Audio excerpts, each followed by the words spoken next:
श्री स्वामी समर्थ. एकदा स्वामी समर्थ महाराज घनदाट जंगलातून भ्रमण करत होते.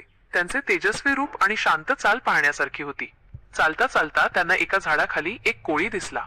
तो कोळी मोठ्या एकाग्रतेने आणि परिश्रमाने आपले जाळे विणण्याचे काम करत होता. स्वामी तिथे थांबले आणि त्या कोळ्याच्या कामाचे निरीक्षण करू लागले. कोळी अतिशय लहान होता, पण त्याची जिद्द खूप मोठी होती. तो धाग्याचा एक तुकडा घेऊन उंच फांदीपर्यंत चढायचा. मोठ्या प्रयत्नाने त्याला दुसऱ्या फांदीशी जोडायचा. कधी कधी वाऱ्याच्या झोताने किंवा फांदीच्या हलायल्याने त्याचे काम बिघडायचे आणि तो खाली पडायचा. पण कोळी कधीच थकला नाही किंवा निराश झाला नाही. प्रत्येक वेळी खाली पडल्यावर तो लगेच उठायचा.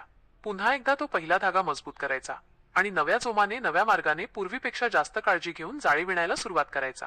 त्याचे प्रत्येक प्रयत्न पूर्ण एकाग्रतेने आणि शांतपणे चालले होते.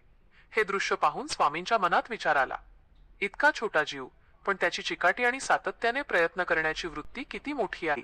काही वेळा भक्त अडचणींमुळे, संकटांमुळे किंवा अपयशामुळे आपल्या मार्गातून विचलित होतात, निराश होतात आणि साधना किंवा चांगले काम करणे सोडून देतात.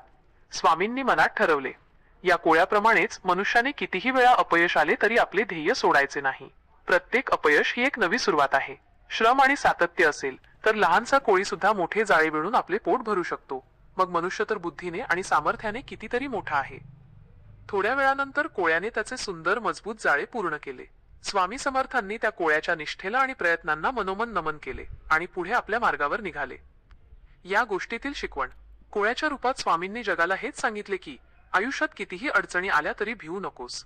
सतत प्रयत्न, सातत्य, एकाग्रता, तपश्चर्या, अखंड श्रम, परिश्रम या 3 गोष्टींच्या बळावर मनुष्य कोणतेही अशक्य काम शक्य करू शकतो.